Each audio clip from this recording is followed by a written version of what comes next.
Where I work at Guardian Media Limited have given me the opportunity to travel. And one of my biggest achievements working as a sports journalist was being able to witness Kishon Walcott win gold, which was Trinidad and Tobago's second gold medal ever. When I work out, I put my work. When I work out, I put my work in. Ready, get, go. If you wanna play ball, better give it your all. Stand tall, put your work in. Hi, my name is Rachael Thompson and I'm from Point Fortin.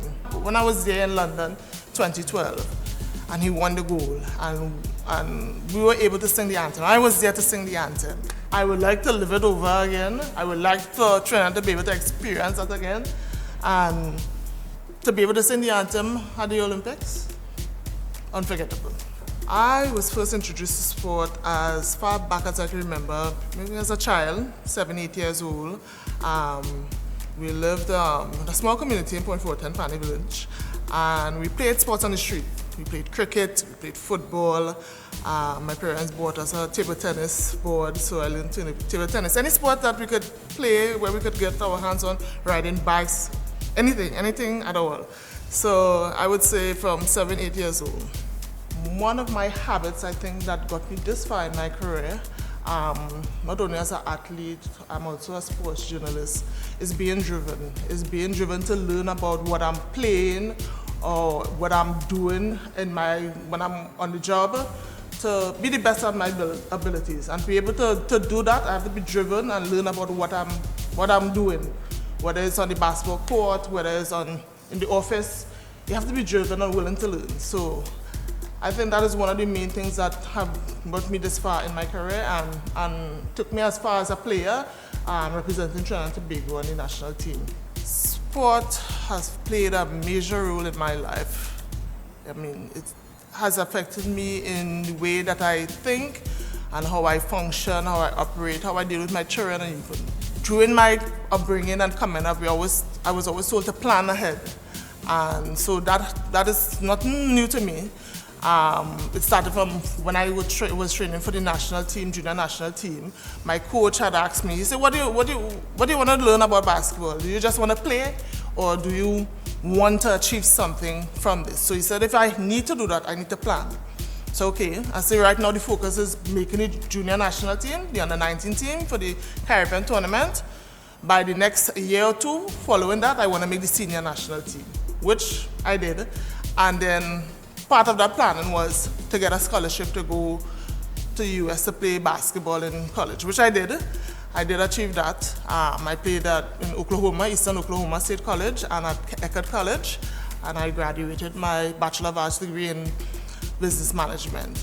So all of that came from planning all my years, every 5 years. You have to give yourself a chance to achieve what you want to achieve. And sometimes you may fail, but it's just about you changing and adapting and adjusting to what you want to do. So in the next 5 years, I've spoken a lot about basketball. And that has been my passion. I love basketball.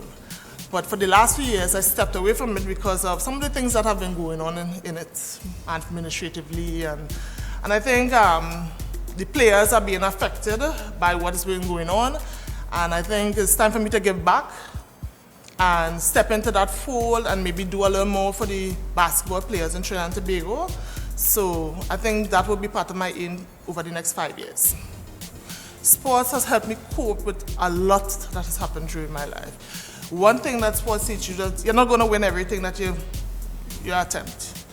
You're going to make mistakes, and it's about you learning about your mistakes and moving past it and not repeating it. Sports was a great help to me because when I was 18 years, I don't know, so 19 years old, I got in a car accident. And I got in an accident because I was irresponsible. But you know, during that time, you think you're indestructible, you're indispensable. You know, anything you could do because you're fit and you're healthy. And so made some bad decisions, got into an accident, wasn't sure if I would be able to walk again because I had a bad injury, back injury, and I was, you know, in a bad way. But I am a great believer of God, and I believe prayers helped me get through this, and it was just about me getting back on the court. It wasn't easy to get back there, but by the grace of God, I did get back there, and I refocus myself and to be more responsible and don't. It was a mistake I made, and it's something that I learned from, and sports was my direction. And that year that I got in that accident, I was 19 years old. I was able to gain a scholarship to go to school in Oklahoma, Eastern Oklahoma College. And I played there 2 years, and when I got my associate's degree, I moved on to Eckerd College, where I got my undergraduate.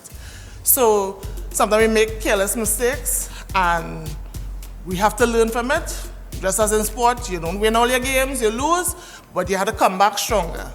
One advice I would like to give to an aspiring athlete is to be, as I said before, is to be driven. And not to be afraid about making mistakes and getting back up and pick up yourself and go again. And all that is part of being driven. You're not going to get everything right the first time.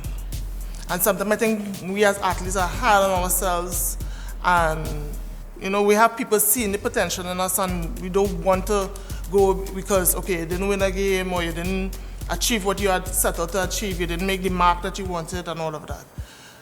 But that's part of being driven. You have to keep that fire in you and keep going and keep wanting to achieve. And no matter what, keep focused. Set your goals, work hard for it, and you will achieve it. It may not come at the time that you want it, but if you continue and being driven, you will achieve it.